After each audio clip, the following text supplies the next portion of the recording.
Capítulo 15. El Gran Premio. El sol se elevaba en un firmamento despejado. Ya se podía sentir el latente color del día. Dentro de una hora la temperatura subiría mucho. Sería un día para estar a la sombra, sorbiendo bebidas heladas para reposar y pasar el tiempo con un buen conversador. De preferencia una mujer, pensó Bond.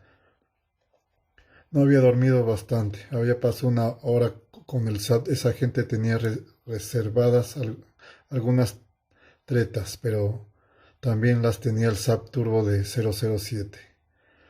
Mas no dejaría nada al azar. Aun considerando que el motor del adversario estuviera muy bien arreglado, Bond confiaba en que el Shelby American conducido por Walter Luxor no podría ganar.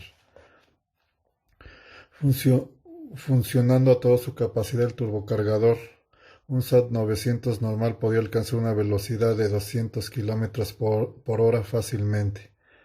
Hay restricciones que prohíban a los modelos comerciales exceder esa velocidad máxima, y el propio turbocargador limita el funcionamiento al rango de los 200 km por hora.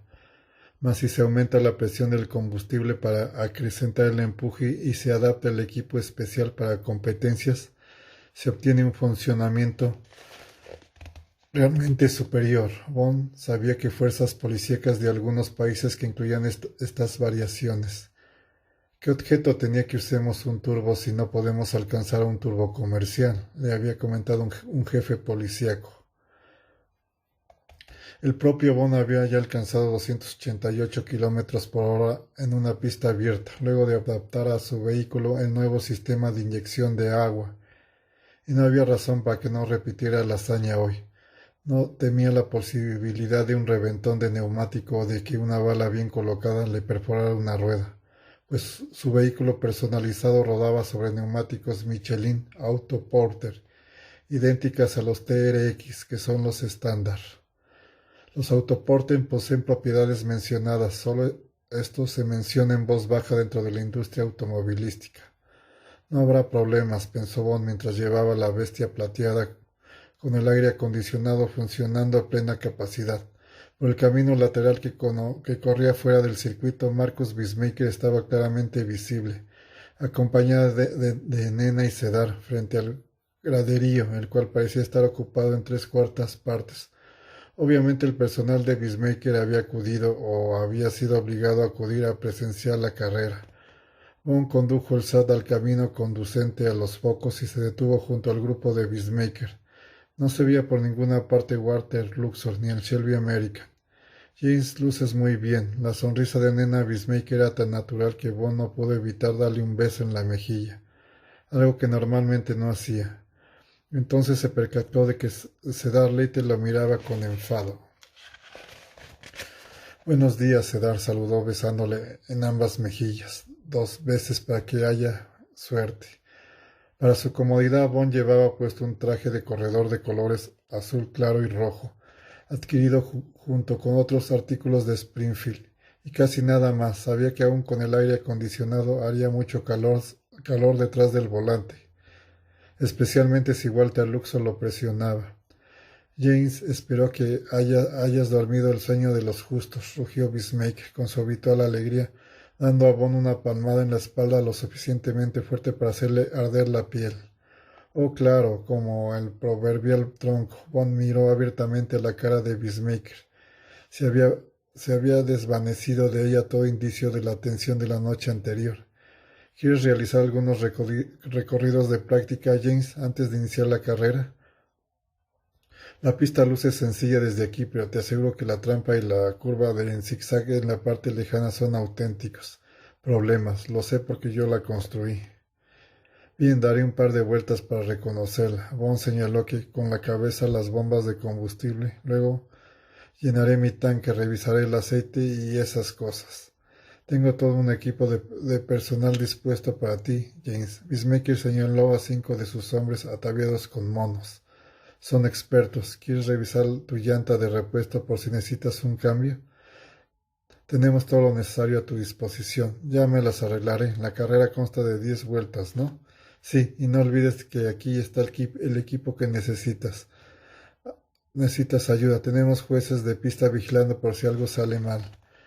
Creyó Bond advertir algo en la voz de Bismarck, alguna insinuación, alguna posibilidad de que algo saliera mal. Bien, tendría que esperar para ver al final. Sería el mejor conductor y no el mejor automóvil quien cruzara primero la línea de la meta.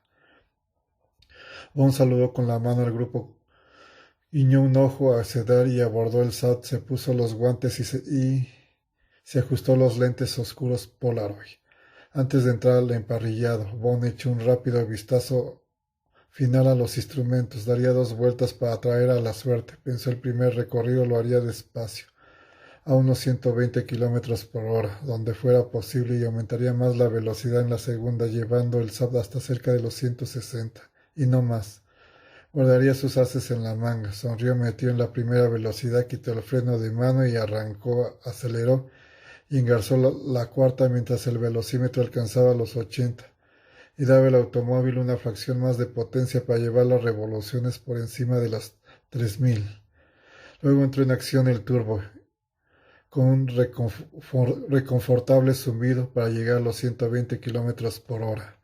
En la primera vuelta, Bond no se metió la quinta velocidad, mantuvo restringido el motor para sentir la pista a esa velocidad relativamente baja. Desde el emparrillado hasta la trampa había una recta de unos 4 kilómetros, pero una vez pasada la trampa, tanto el vehículo como el conductor ya sabían de qué se trataba. Desde la distancia parecía que la pista meramente se angostaba, entraba luego en una elegante aunque apretada S alargada. No fue sino hasta que el SAT entró en la última curva de la S que Bond se percató de que la trampa terminaba en un feo y repentino montículo, parecido a un pequeño puente vigoso. Las curvas demostraron no planear problema, aún a 90 kilómetros por hora, requiriendo solo un rápido movimiento del volante. Izquierda, derecha. La aleta curvada del SAT, así como su peso, mantenían a la máquina pegada a la pista. Solo cuando llegó a la jiba, Bond comprendió el peligro.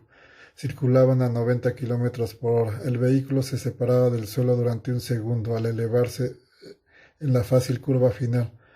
Por un momento las 4 llantas quedaban en el aire, y precisamente tener una considerable concentración para no salirse de la pista cuando las ruedas en rotación tocaban la superficie terraplenada. Bond exhaló, dejando escapar todo el aire que había en sus pulmones al comprender el peligro que la jiba podría crear al salvar a gran velocidad. Llevó el automóvil fuera de la curva y por otro 1,5 kilómetros de pista recta antes de arribar a la más obvia y peligrosa curva en ángulo recto.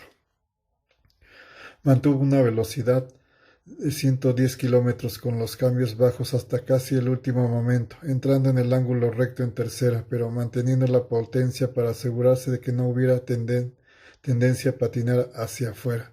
A Bond le agradaba dar vuelta en ángulo a buena velocidad con esa máquina, ser detenido en el camino como por una mano invisible cuando la presión estaba encima. Se podía sentir como la parte trasera era empujada hacia abajo por el flujo de aire entrando en la aleta curvada. Salió de la curva a unos 110 kilómetros por hora. Había casi 1 kilómetro de recta, en la que si había frenado podía ganar otra vez velocidad. Bond resistió la tentación y siguió en 110. Entró a la curva en Z en segunda, lo que hizo que la velocidad se redujera drásticamente hasta 80 kilómetros por hora. Ciertamente la Z era repugnante. Se le ocurrió a Bond que tenía derecho a un poco más de práctica. Realmente había que batallar con el volante y aún a esa velocidad no era posible meter la cuarta y acelerar hasta los 110, hasta que la aguda punta de la Z había quedado a la zaga. Sería menester tenerlo en cuenta. El resto era fácil, unos 5 kilómetros de pista recta, seguida de una muy suave curva a la derecha, otros 2,5 kilómetros para llegar a la segunda curva hacia la derecha, y hasta el último 1,5 kilómetros que llevaba el emparrillado. Bond descubrió sin demora que la última curva era un tanto engañosa, pues se enderezaba repentinamente al entrar en ella. Empero eso no le preocupaba. En primer recorrido cambió a tercera al hacerse agudo el ángulo acumulado. Revoluciones volviendo a acelerar al enderezarse la pista para mostrar una larga cinta delante de él, más allá del graderío y con los 5 kilómetros rectos antes de la trampa. A 5 kilómetros de las gradas, Bond metió la quinta velocidad y empezó a acelerar para iniciar la segunda etapa. Alcanzaba los 160 kilómetros cuando dejó atrás como un manchón al gradería y conservó el mismo paso hasta un par de kilómetros antes de la trampa, a 145 kilómetros por hora. Tomó las curvas suaves, disminuyendo a 70 en la curva final y salvo la jiba, para la cual ya estaba preparado, con la aguja ligeramente abajo de los 110. El Saab salió como flecha en la cima de la jiba, con Bond esperando el golpe cuando las cuatro llantas pegaron en la pista. Todos tocaron el suelo al mismo tiempo y Bond aflojó un tanto el volante para corregir cualquier goleo. Suavemente acelerando hasta 160, Bond se cargó a la derecha, a fin de tener espacio suficiente en la curva. O salía bien o se volcaba. Decidió llegaría al feo y difícil ángulo recto a unos 125 kilómetros por hora y conservaría ese nivel inclinando el automóvil a la derecha, todo lo que diera, confiando en que el peso, los neumáticos y la aleta le permitiera mantener el control. Los indicadores de sus instrumentos no bajaban ni una fracción al tomar la curva a 125 kilómetros. Bond inclinó su cuerpo a la derecha como para compensar la inercia y las llantas empezaron a desviarse ligeramente a la izquierda. Podría lograrlo, podría pasar el ángulo recto y si se ubicaba correctamente a la derecha, a 125 kilómetros por hora y posiblemente a 160. La cosa no era tan fácil en la curva en Z. Aquí había que meter la tercera, acelerar y otra vez repetir el procedimiento hasta salir para aumentar la potencia. El Saab tomó la primera de las últimas curvas a 145 kilómetros por hora sin problema, bajando la rapidez con un cambio de palanca hacia abajo en la segunda curva. Entró a la última recta todavía a 145 kilómetros, dejando que la velocidad disminuyera constantemente hasta que el graderío y los fosos parecieron acercarse a él 70, 50, 30 y redujo la velocidad hasta detenerse. A través del parabrisas vio la cara de Wismaker, entre sus ojos había una pequeña arruga de preocupación. Walter Luxor apareció entonces ataviado con un mono para carreras, decorado con la insignia de Wismaker. Pareció indiferente, atendía el Shelby American plateado junto con su equipo de ayudantes. Bond permaneció en su asiento un momento observando el vehículo contra el que competiría, procurando recordar todo lo que sabía acerca de él. El original Ford Mustang para competiciones tuvo éxito excepcional en sus días.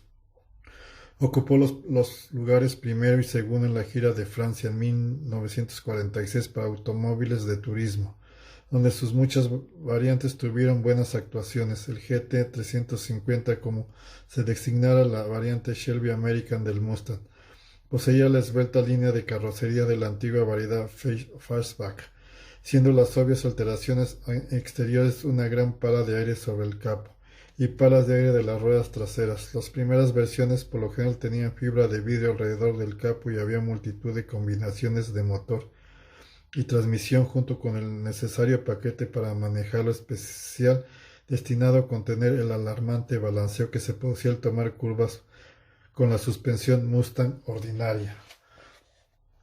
Por lo que podía recordar, Bond consideró que el automóvil era más liviano que los anteriores Mustang, pero capaz de alcanzar velocidades superiores a los 210 kilómetros por hora. El que había ahora a través del parabrisas del SAT a primera vista parecía original, pero mientras más detenidamente lo observaba, menos seguro estaba de que así fuera. La carrocería tenía un aspecto muy sólido, una profundidad indefinible. Es de acero, pensó. Parece un Shelby American, pero solo en la línea. Notó que los neumáticos eran de servicio pesado. Bond había apostado ahora que esa máquina superaba la suya. Ciertamente el diseño tendría que ser un factor de tensión a velocidad muy, muy altas, pero le habría gustado echar un vistazo a lo que habría debajo de ese capó. Siendo Wismaker el hombre que era, sería imposible que enfrentara un automóvil estándar arreglado como ese a un Saab Turbo. Cualquiera que fuera el motor que tenía escondido allí, ciertamente tendría que ser como el turbocargador de Bond. Bond descendió del SAT encaminándose rápidamente al Shelby American. Cuando se encontraba a unos pasos del vehículo, habló para atraer la atención de Luxor. Wismaker se movió con inesperada agilidad con el fin de impedir que Bond se acercara demasiado, cosa que logró finalmente, aunque no antes de que Bond consiguiera poner la mano en el capó. Efectivamente era acero, lo podía sentir bajo la palma de su mano. El rápido empujón hacia abajo que dio Bond la permitió permitir que la suspensión era muy firme. Buena suerte, Walter, empezó diciendo 007, mientras Peacemaker lo alejaba del Shelby American. Solo querían desear buena suerte a Walter, dijo Bond en tono de protesta, como si se sintiera ofendido en tanto que la gran mano con la que Peacemaker lo había tomado del brazo, literalmente tirado de él, alejándolo del lugar. A Walter no le gusta que lo distraigan antes de una carrera, James, refuñó Peacemaker. Es un antiguo profesional, ¿recuerda? Y esta es una carrera amistosa en la que nosotros hemos hecho una importante apuesta, Marcus. El tono de Bond era calmado, aunque la preocupación empezaba a nadir en el fondo de su mente. Peacemaker probablemente tenía un automóvil capaz de un funcionamiento superior, pero no podía saber acerca de la inyección de agua o del empuje aumentado del SAP. Sin duda, Bond sentía provisión hacia Luxor. Se enfrentaba a un hombre experto en carreras y además que conocía la pista de Peacemaker al derecho y al revés. Está bien, Marcos, dile a tu profesional que espero que gane el mejor. Eso es todo. Ahora puedo poner gasolina al SAP. Peacemaker lo miró impasible. Había algo temiblemente siniestro en su mirada, pues sus ojos eran inexpresivos, y tenía la boca ominosamente floja. No había inicios ni rastros del expansivo bufón de antes. Bond captó esa mirada y sintió frío en la boca de su estómago. Había visto muchas veces antes esa expresión, la expresión mortal del matón profesional, un asesino por contrato dispuesto a hacer su trabajo. Pero la expresión se desvaneció de inmediato, tan pronto como vino, y Peacemaker sonrió iluminándose el rostro. Mis muchachos lo harán por ti, James. No, gracias. Bond prefería atender todo él mismo. El llenado del tanque, los niveles de aceite, el sistema hidráulico, los refrigerantes. 20 minutos le tomó la revisión final, al cabo de los cuales Bond se dirigió hacia Peacemaker, quien conversaba cordialmente con Ena y Cedar. Estoy listo, anunció Bond, abarcando con la vista al trío. Hubo un silencio. Luego Peacemaker asintió con la cabeza. Si gustas venir a echar suertes para las posiciones en el emparrillado, rió Bond. Es un evento amistoso. Creo que podemos echar la suerte aquí. Estoy seguro que no le importará a Walter. James, dijo Peacemaker en voz reposada. Había amenaza en su voz, pensó Bond, o todo se debía a que estaba nervioso y se había vuelto suspicaz. James, debes entender que Walter, él toma esta prueba muy seriamente. Veré si está listo. Solo con las mujeres. Bond no trató de conversar. Me despido, señoras, dijo con una amplia sonrisa. Las veré después de la carrera. Por amor de Dios, Bond. Ten cuidado. Cedar se apartó con él un momento hablando en voz baja. Estos miserables están decididos a perjudicarte. No corras riesgos, no vale la pena, por favor. No te preocupes. Bond se despidió agitando la mano. Al voltear vio que Peacemaker se acercaba acompañado de Walter Luxor. Luxor se comportó con suma corrección. Se estrecharon la diestra, se desearon mutuamente éxito y dejaron que la suerte decidiera las posiciones de partida en el emparrillado. Bond perdió. Luxor escogió la pista interior de la derecha. Entonces Peacemaker habló en tono solemne. La carrera constará de 10 vueltas al circuito. Los números correspondientes a las vueltas que den serán mostrados en los pozos cuando ustedes pasen frente a ellos. Los de Walter serán rojos y los de James azules. Yo actúo como juez principal, así que obedecerán mis instrucciones. Tomarán sus posiciones en el emparrillado y luego apagarán sus motores. Me colocaré en la tribuna de arranque, situada allí, y levantaré la bandera. Indicarán que me ven perfectamente bien levantando sus pulgares. Enseguida imprimiré movimiento circular a la bandera y ustedes arrancarán sus motores. Después de levantar la bandera contaré de 10 a 0 y bajaré la bandera. Entonces partirán. La bandera no volverá a descender otra vez sino hasta que el automóvil ganador pase por la tribuna, al final de la 10ª vuelta. ¿Está claro? Bond condujo lentamente el SAT a su sitio en el emparrillado. Había tenido poco tiempo para planear alguna táctica a seguir, lo cual trataba de hacer ahora, a toda prisa. No tenía ni idea real de lo que era el vehículo al que se enfrentaba, de modo que lo primero que tendría que hacer sería estimar la actuación de su rival y su máquina. Esperaba haber averiguado en las 2 vueltas de prueba que efectuaría antes, que había llevado al SAT hasta cerca de su límite de funcionamiento en esa pista. Ahora tendría que depender de la estrategia o no tendría oportunidad de ganar. Mientras colocaba al SAT en su marca, Bond tomó una decisión. Dejaría que Walter Luxor se mantuviera adelante durante cuando menos las tres primeras 5 vueltas. De este modo obtendría experiencia valiosa sobre el circuito corriendo a diferentes velocidades y determinaría si Luxor era capaz, como sospechaba que lo sería, de bloquear cualquier intento de ser rebasado, utilizando maniobras realmente peligrosas.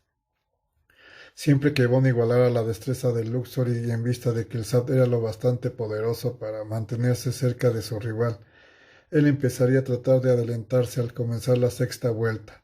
Entonces, una vez adelante, Bond podría desencadenar la potencia de reserva y llegar primero a la meta, si conducía un poco rápida, pero dentro de los límites de seguridad del vehículo. Y el circuito había una clara posibilidad de poder aventajar a Luxor, por cuando menos una vuelta. Esa debería ser el lugar no más tarde de la 8ª vuelta. Bismarck lo estaba mirando. Bond levantó su pulgar y la bandera giró. El motor de Luxor tronó con estrépito, denotando la mayor potencia de la que ordinario habría bajo el capó de un Shelby American. El zar roncó suavemente. Bond miró en su derredor observando la distancia que había entre los dos vehículos y al mismo tiempo captó los ojos hundidos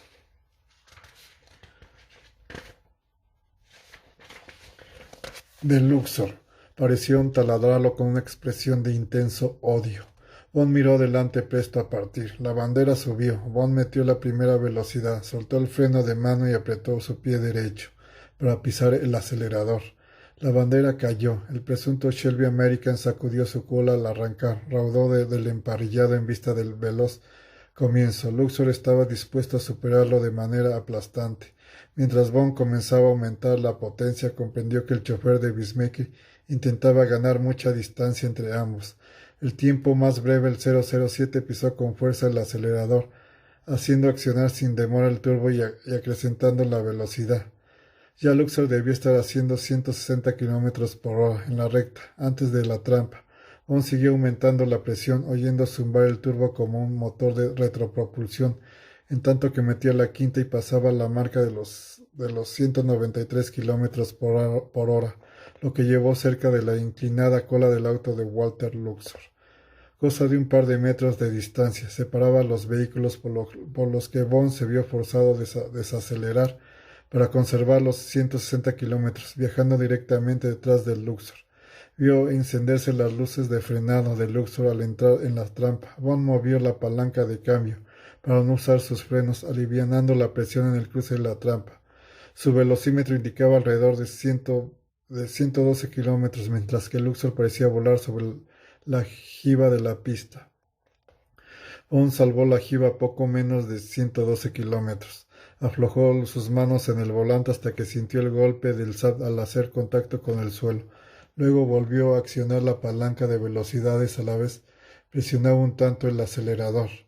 Parecía que el límite de seguridad de Luxor eran los 160 kilómetros. Bond lo siguió por la vuelta en ángulo recto sin aflojar la velocidad.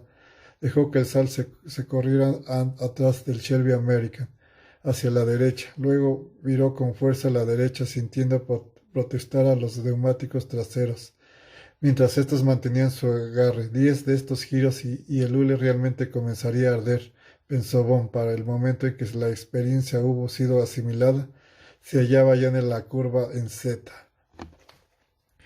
Aquí Luxor explicó su propia táctica. Usaba los frenos en las curvas, pero aplicaba potencia aún en los cortos tramos rectos.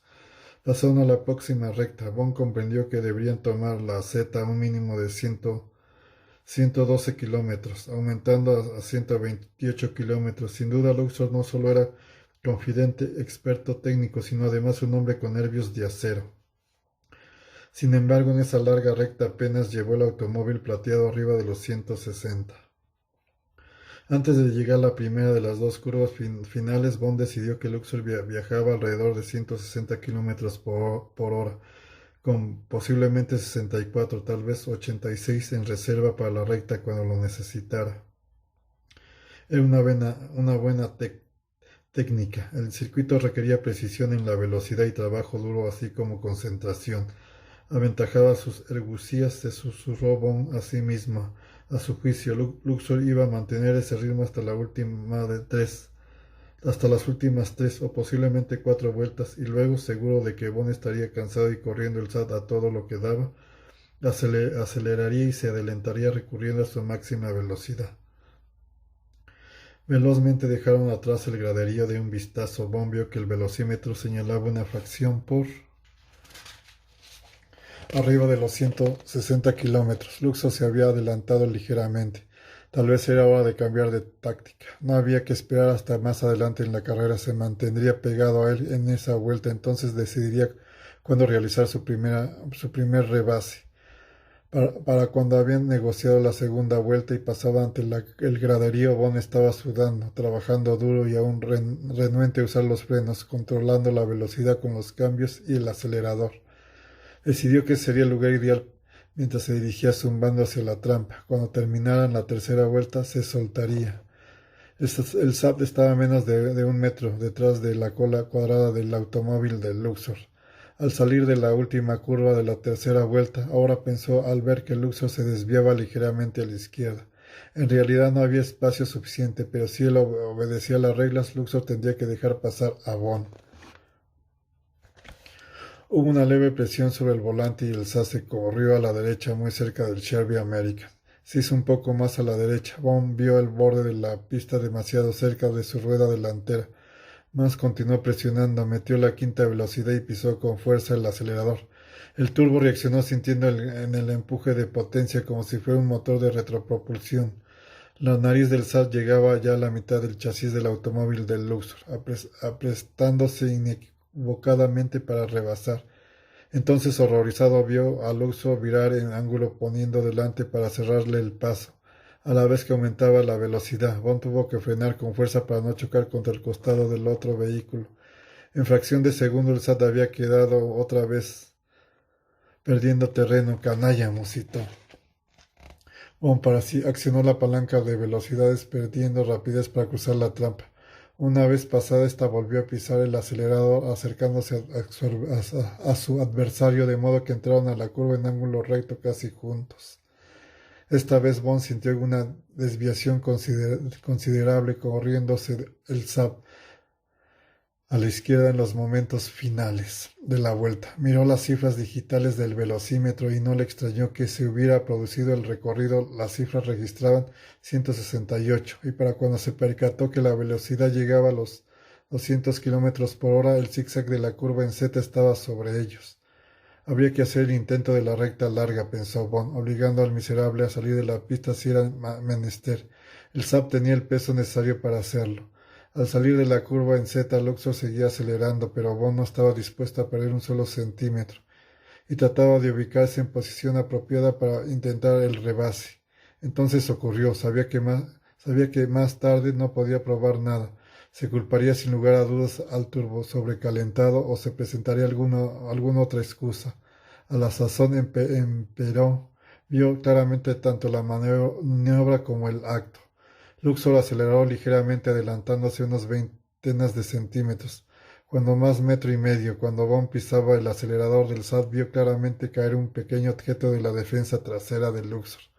Por una fracción de segundo pensó que su oponente se hallaba en dificultades, que la tensión causaba la desintegración de algún componente trasero, pero el ruido ronco bajo el SAT le hizo comprender inequívocamente la verdad.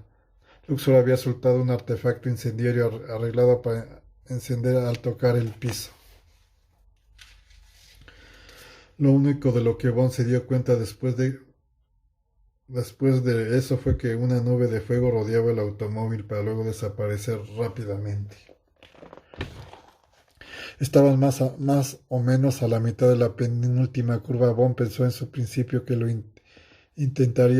que su intento había fallado. La llama envolvente solo pudo estar allí un segundo, y probablemente él la había dejado atrás gracias a la velocidad que iba. Entonces experimentó una especie de choque al zumbar la alarma de incendio y cintilar la luz roja en el tablero. Una de las últimas adiciones de Bond al SAT fue el relativamente nuevo sistema de detección y extinción de incendios desarrollado y vendido por Graviner, detectores fijos de temperatura, calibrados delicadamente para el SAT. Cuidaban del motor y la parte inferior del vehículo, en especial las zonas adyacentes al tanque de combustible. Las partes principales del sistema estaban situados dentro de la amplia cajuela del SAP. Las partes esenciales del sistema estaban muy adentro de la amplia cajuela del SAP.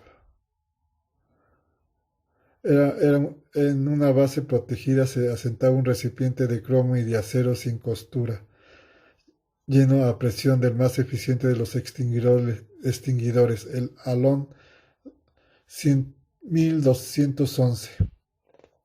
Del recipiente salían tubos rociadores al compartimiento del motor y a todo alrededor del vehículo, particularmente a lo largo de la parte inferior. El extinguidor funcionaba automáticamente cuando los detectores percibían la existencia del fuego, aunque también el sistema podía ser activado manualmente presionando un botón en el tablero. Las alarmas de luz y el zumbido del sistema funcionaban automáticamente en cuanto los sensores detectaban calor. En el caso del SAL, el fuego había envuelto al vehículo, incluyendo la parte inferior, lo que activó el sistema sin intervención de Bond. Literalmente en segundos 10 kilogramos de jalón 1211 envolvieron al SAT corriendo desde la parte inferior al compartimiento del motor y extinguiendo el fuego enseguida sin causar perjuicio secundario, pues el alón tiene la propiedad de no dañar los componentes del motor, los cables del sistema eléctrico ni a los humanos, tampoco es corrosivo y, una vez apagado el fuego, el tiempo de evaporación es tan breve que no quedaba ningún residuo. Quien comprendía bien lo que ocurría, accionó los cambios, frenó un poco y tomó los dos últimos curvas a moderados 104 kilómetros por hora, solo al encontrarse en una larga recta, más allá del graderío. Sabiendo que entraba en la quinta vuelta, Bond volvió a acelerar, experimentando alivio al no advertir ningún cambio en la respuesta del motor. Sin embargo, Luxor estaba bastante adelantado, unos 3 kilómetros de ventaja, y entraba en la trampa. En lo profundo de su mente, donde hervía la ira, Bond imponía la calma con su fuerza de voluntad. Deliberadamente, Luxor había tratado de hacerlo morir, quemado en la pista, esperando que el artefacto incendiario hiciera estallar el tanque de gasolina y probablemente también el turbocargador. Acomodándose bien en su asiento, Bond no apartaba la vista de las cintas asfálticas. Sus manos accionaron los cambios para aumentar la potencia. El SAP rugía por la recta rumbo a la trampa. Su velocidad sobrepasó los 170 kilómetros hasta que los pequeños números digitales del tablero se afirmaron en los 210. Bond bajó los cambios, pero aún así tomó la trampa a gran velocidad.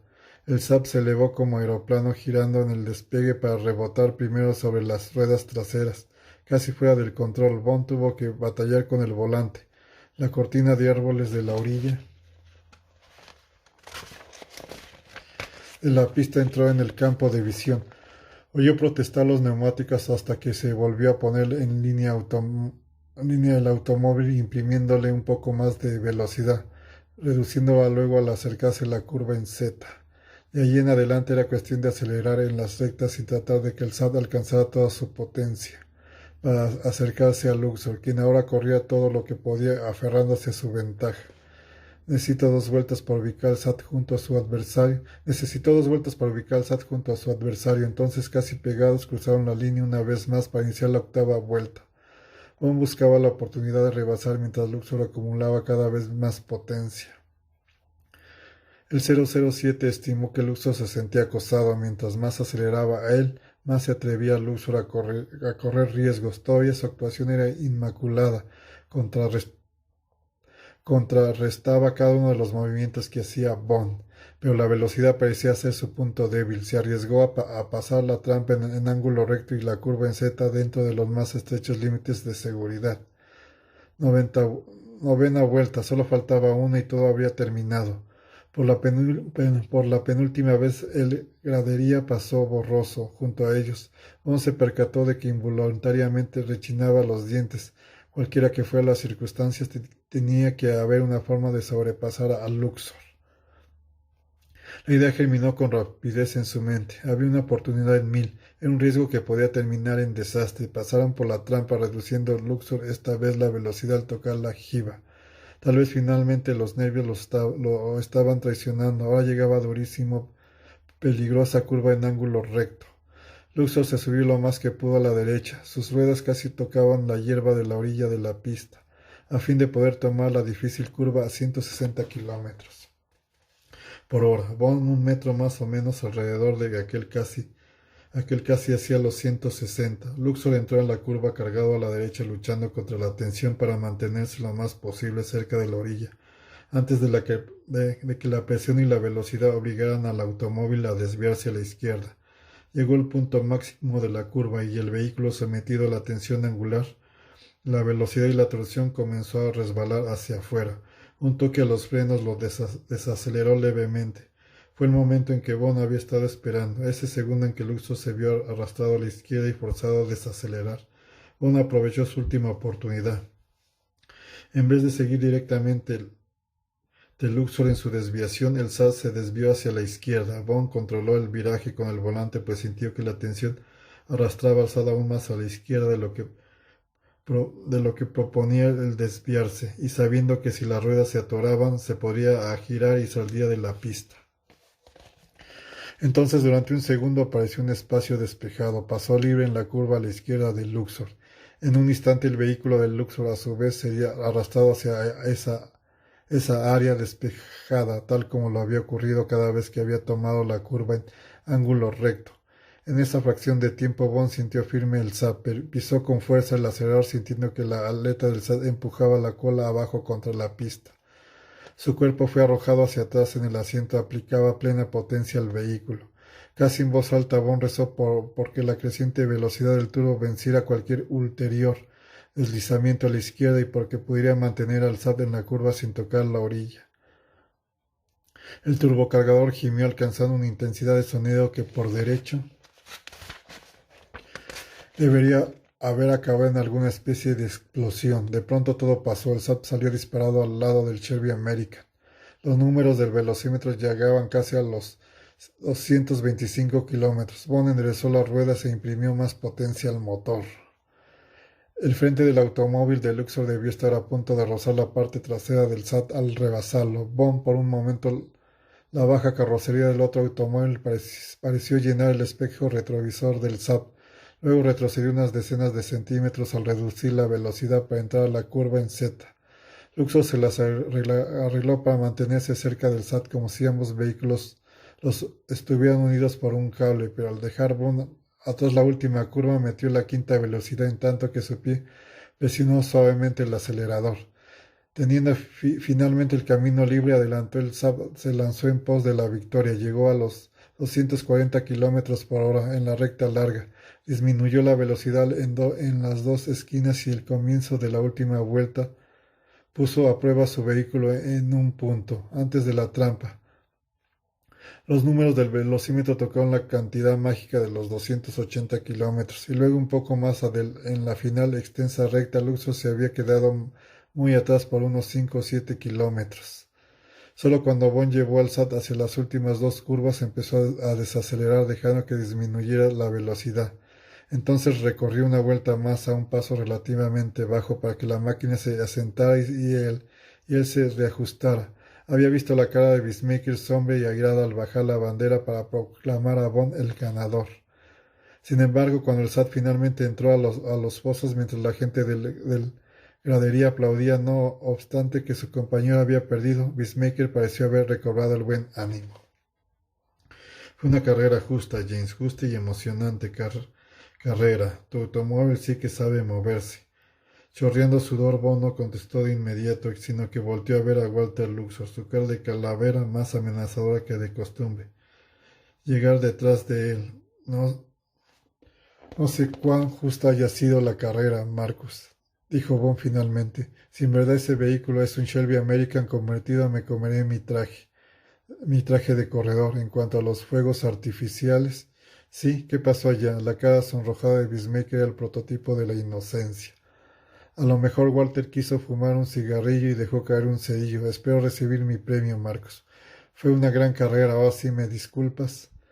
Dio media vuelta y se encaminó al SAT, al igual ciertamente requería de su atención, pero Bismaker lo siguió.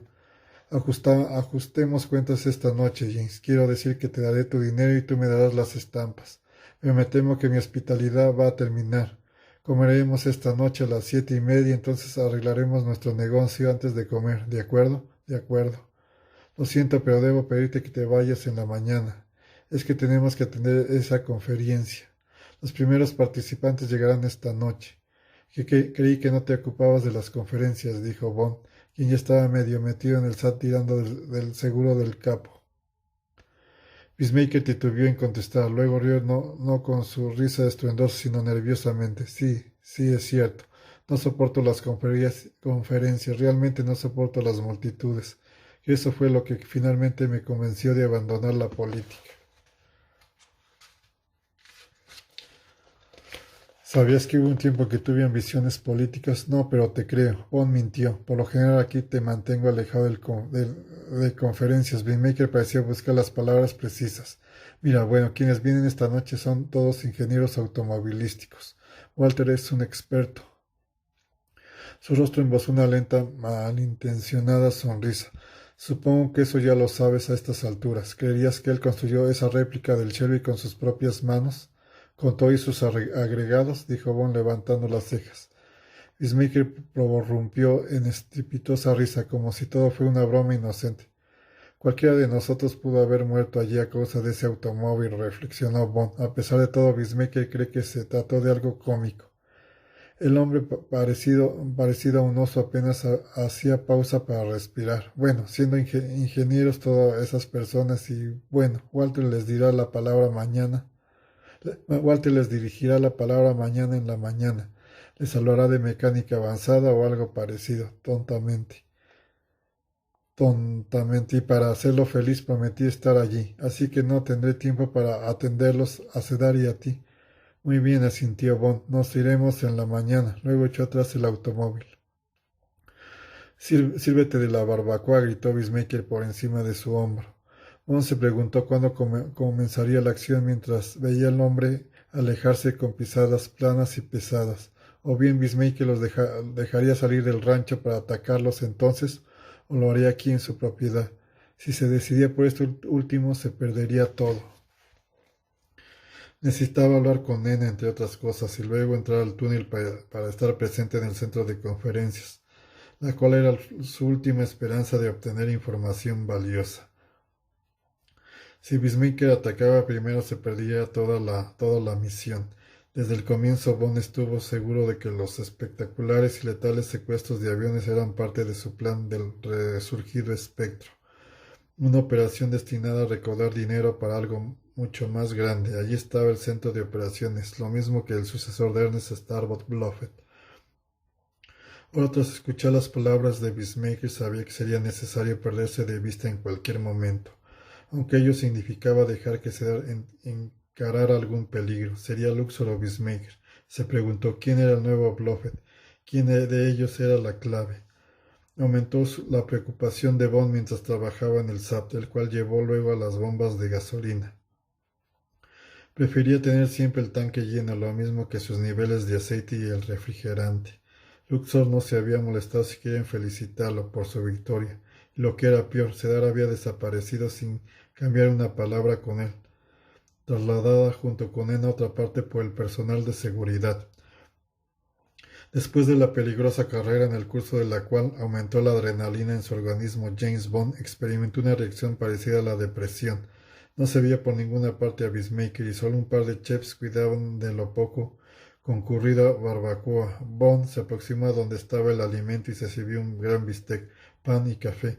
Cuando menos no pasaría hambre. Atendió rápidamente el SAT mirando ocasionalmente al graderío que estaba siendo evacuado. Lo único que podía hacer era cuidar sus espaldas, regresar a la cabina, salir de ella sin demora, esconderse y esperar la caída de la noche. Luego acudiría a Tara para cenar. Armado hasta los dientes, confiado en que Bismaker no ordenaría su detención junto con Cedar, antes de ir al centro de conferencias en busca de respuestas efectivas. Al alejarse el SAT de los fosos, un hombre con bigote militar bien arreglado y ataviado con una chaqueta de seda blanca, lo observaba desde lo alto de las gradas. El vehículo se alejó ronroneando con rumbo a la colina arbolada. May Mazar sonrió y se retiró de las gradas.